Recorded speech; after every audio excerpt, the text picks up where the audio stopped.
Audrina got in late that evening. It was now the early hours of the morning, and Zach had been cleaning up after the boys had been over to watch the football. Blaine was fast asleep in bed, splayed out, a discarded bottle in his crib. Zach was half drunk, lolling back on the sofa. The TV was on but no one was watching. Audrina came into the living room, switched the TV off and went upstairs. She'd have to speak to Zach later about the night's events. Whether or not she would tell him about Jeremy was another question. She would have to broach this subject with Zach very carefully. He was very short of temper and he liked to be in control. And now that Audrina had the control, and the future of their relationship in her hands, she knew that he would fight her every inch of the way. Audrina got changed into her pajamas, crawled into bed and wrapped the covers around her, until she was a caterpillar in a cocoon. And she wept, and wept and wept. When she married Zach she had not long turned 23. He was 25. They were both so young, fresh-faced and youthful. Zach was the best-looking man she had ever seen,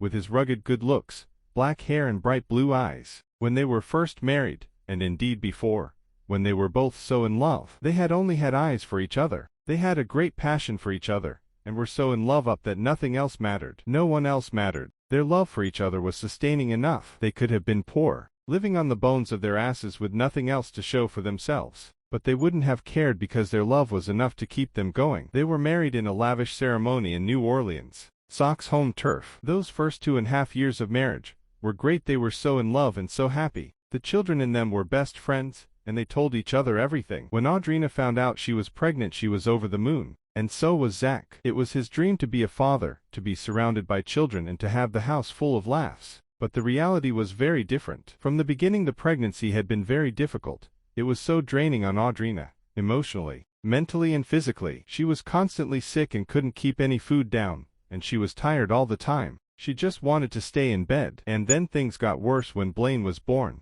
Zach was the sort of person who needed to be loved and needed attention from those he loved and who loved him. And with Audrina's attention being on the baby, Zach was like a petulant child, and he started throwing tantrums. His answer to his wife's was to go out and start cheating with other women. Audrina and Zach had split up as a result, but a month later things were back on between them, and they started working through their problems. All was well in the Tellerman household, until Zach wasn't the center of attention anymore. Old habits die hard and Zach was having more affairs, which brought Audrina to where she was now, in bed, weeping and feeling so pathetic. Was it her fault? Was she to blame for her husband's infidelities? Yet now she was no longer innocent herself. Not half an hour ago she had come from a man's apartment after cheating with him. She was as guilty as Zach. Well, perhaps not as guilty. This was a once-off thing, where her husband's affairs seemed to be ongoing and constant. The next morning when she awoke things seemed somehow different. Though she had a dread feeling in the pit of her stomach, and she was a bag of nerves,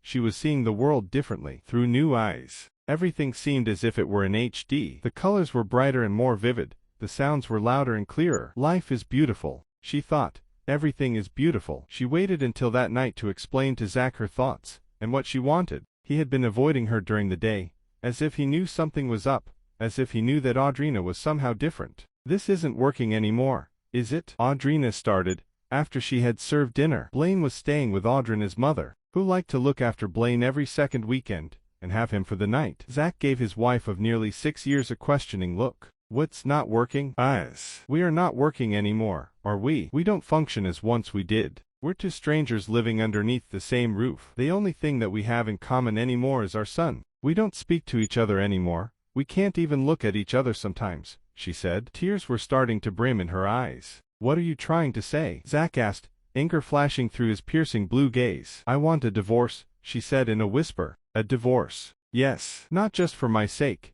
but for you, for us. I don't even recognize us anymore. We've become two separate people. We'll be doing each other a favor if we do this, as well as Blaine, she explained. Zach sat there stony-faced, silent and brooding, exactly how she'd expected him to react. If it had been him who had suggested splitting up, it'd be a different story completely. Why now? Demanded Zach. Why all this now? What's changed? We both have. Things are different now, Zach. You can't deny it, she said. She took a deep breath before continuing this next part. Every day I find myself loving you less and less. I'm sorry, but I see no other option for us. We tried the therapy and we've tried to resurrect this marriage, but sometimes it's better to leave things broken than trying in vain to fix them. You can, of course, have Blaine as often as you like, and you can come, and see him whenever you want. I would never stop you seeing our son. I would prefer if we could come to an agreement outside of court, without having to go through all the legal crap. It would be better for both of us if we could keep this as civil as possible, and better I think for your reputation with work," she said. "Why are you doing this? Are you trying to hurt me?" Zach accused. His face had gone all red and his right eye was twitching with anger. "I'm trying to do what's best by you, for both of us and for our son. I'm not trying to hurt you. For the entirety of our relationship I've never intentionally hurt you, and I've always done what's best by you," she replied. Zach was silent and Audrina knew that the fireworks were coming. She stood up from the table and went into the kitchen, taking her dinner plate with her, the food untouched. Neither of them had eaten this night. "You heartless!" Zach yelled. He stood up roughly, and Audrina heard the scrape of the chair against the hardwood flooring, and the clink of plates and cutlery as they were disturbed. "How dare you do this to me? I am your husband," he raged. "Then how come you keep forsaking your marriage vows as well as our bed?" she asked, surprisingly calm. Zach didn't seem to scare her anymore, and it angered him when he saw her so calm and together. She wasn't his puppet anymore. She calmly strode past him, grabbing her coat and handbag from the coat rack next to the front door. "Where are you going?" he yelled. "Audrina." But she ignored him. She shut the door and walked outside to her car. Zach opened the door and stood in the doorway, watching her leave. "I am your husband," he yelled once more. But it was too late. She was gone. She drove the half an hour across town. She still felt calm and content, and it confused her. A weight had been lifted off her shoulders. No more was she beholden for her husband, or his behavior. The lie that she was living was over. She was a new woman. She felt so liberated as she drove across town, so free and happy. She turned on the car radio, and sang along to the music, bopping in her car, not caring who saw her. She knocked on the door, hoping that this was indeed the right place. It had all been a blur the last time she was here. She heard some rustling around behind the door, the shuffling of feet, and then the door was open. Jeremy stood there wearing a plain t-shirt, his light brown hair sticking on end slightly. "Audrina," he questioned. "What are you doing here?" "Hush," she said, throwing herself at him, wrapping her arms around him and kissing him passionately. "No more words. Can you guess what happens next?" "I've left Zach," she admitted after a while. "How'd he take it?" "Not great. He swore at me and demanded to know why I was doing this. Then he accused me of being deliberate. He kept on repeating, 'I am your husband,' as if I owe my obeisance to him, like I'm nothing without him," she said. Audrina sighed. She was so frustrated. This was only the beginning of the matter. The storm was yet to come. "What are you going to do now?" asked Jeremy. "When I go to pick up Blaine tomorrow, I'll organize to stay with my mom for a while. I'll have to find myself somewhere to live. I'll have to get back into the workforce as well, and prepare myself for life as a single mother." Hey, Jeremy said, comforting her. "You'll always have me. I'll always do right by you." He kissed her forehead. Zach had told her those exact same words when they first got together, except the difference between now and back then was that Jeremy meant it and Zach hadn't. For a month Audrina lived with her mother. Zach was remaining obdurate and being decidedly petulant in the matter, dragging it out and playing the victim, milking the situation for everything it was worth. In the past Audrina would have given in and gone back to Zach, told herself that she was to blame for all this and that she owed it to her husband to stay with him. Now she just felt sorry for him. She was doing great on her own. She found a job at the doctor's clinic, and started saving up money to go towards finding a house for her and Blaine. Her relationship with Jeremy was going from strength to strength and he doted on her son. For the first time in a long time everything seemed to make sense for Audrina. After an additional 2 months of living with her mother, Audrina found an apartment and moved in. A lot of her stuff was still at the house she'd shared with Zach, which was currently on the market. They had agreed that when the house sold they would split the profits, and each be on their merry way. Audrina hadn't seen a lot of Zach since the Saturday night, when she'd told him it was over. He came by every weekend to pick up Blaine and spend time with him, but he always dealt with Audrina's mother, Zelda. Audrina had been scared, especially for the first month, that if she saw Zach her resolve would weaken, and she would end up going home to him, and back to the lie and sham of marriage. But she wasn't scared anymore. She was strong. She felt strong. This divorce was a good thing for all. It was a Sunday when she went to the house to box up her belongings and get everything before her move to the apartment. Jeremy was with her. He'd insisted on going, knowing how susceptible Audrina was to Zach's charms and smooth talk. They had decided to not tell Zach about their relationship. It would only complicate matters further. They were going to wait at least another month to announce to the world their relationship. Audrina pulled up outside the house and parked on the street instead of the driveway. It wasn't her house anymore. It was no longer her driveway. She was a guest, and Zach had made that very clear during the earlier exchange on the phone. He stood in the doorway, arms folded defiantly across his chest, eyeing Audrina up suspiciously. He had always been just a little bit suspicious of her and he never knew why. He was shocked by what he saw, yet he didn't show it. He had expected Audrina to be doing terribly, but she looked terrific. She had blossomed without him. She had been liberated. Her medium brown hair had grown longer in the 3 months of their separation. She was so glowing. She looked great. He, on the other hand, had been doing not so well. He hadn't shaved in 2 months, or had a haircut, and he had traded in his clean-cut business suits for jeans and old t-shirts, and he hardly ever left the house. Audrina took quiet pride in his shabby appearance. "Who's this?" Zach asked insolently,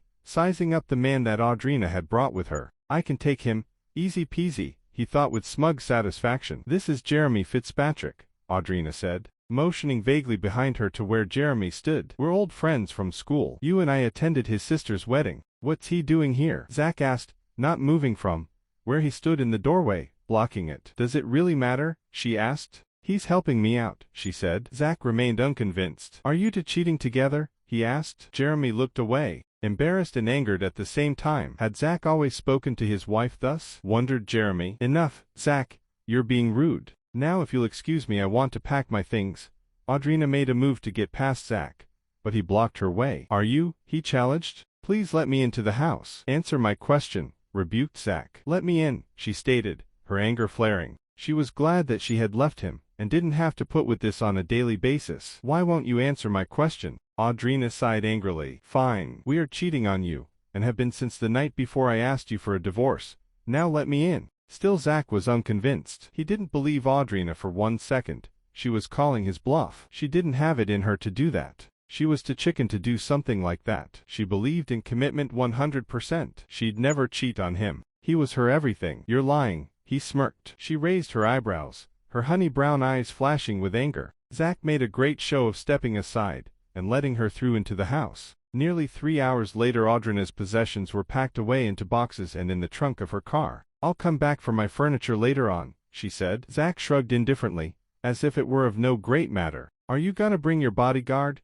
he asked, referring to Jeremy, who had remained stony and silent throughout most of the afternoon, speaking only to Audrina and not Zach. He didn't need to speak to him. From the moment they had pulled up, Jeremy had known what sort of a man he was. "Don't be rude," she said before getting in her car and driving away from the lie, she thought with satisfaction. "Why didn't you correct Zach when he accused you of lying about us?" Jeremy asked as they drove across town. "If he's too arrogant to believe me then so be it. That's his problem if he chooses to live in denial. He can't deny it or disregard it when he sees that I'm pregnant," stated Audrina. They pulled up at a red light and waited in the queue. "Pregnant?" Jeremy questioned. Audrina nodded. "Pregnant," he thought, shocked. "How far along are you?" "Just under 13 weeks, she replied, tears brimming in her eyes. She could see that Jeremy was trying to calculate all this. Do the math. They had been together for roughly that amount of time. "So that means that first night?" "Yes," she nodded, fully crying now. Jeremy smiled, leaned over and hugged her, kissing Audrina on the cheek. "I'm going to be a father," he thought, pride flaring within him. He had seen over the last couple of weeks, her appetite had increased, but he didn't put 2 and 2 together. He simply admired the new view. It had never entered his mind that she might get pregnant so quickly. Why would it? They drove quickly across town, darting through traffic, eager to get back to Audrina's new apartment. The bare basics had been set up in the 2-bedroom, 10th floor apartment. It had a large and spacious living area. The kitchen was well equipped, and there was a small terrace that had a great view of the city. And as an added bonus, Jeremy's apartment was only a few blocks away. As soon as they got in the door they were kissing madly. They would now forever be linked to each other. True, it would make the divorce proceedings trickier and Zach would be apocalyptically mad when he found out, but that didn't matter. This was the new beginning that Audrina needed. So what if it hadn't been planned quite this way? That was life, and life never went to plan. "I'm glad we didn't get together when we were younger," he said. "This is better. We're not two kids playing at being in a relationship. This is real. And I don't care that you're divorced and have a son already. That doesn't bother me, and it never will, because you know why. You're worth it, Audrina Tellerman." "Worth it?" she repeated. "I haven't heard that in a long while." "I know, but that's going to change. Today is about change. Today is about the beginning of our future, the beginning of our new lives. No matter what happens, no matter what life throws at us, we will prevail," Jeremy said. He leaned forward and placed his hand on Audrina's belly lovingly.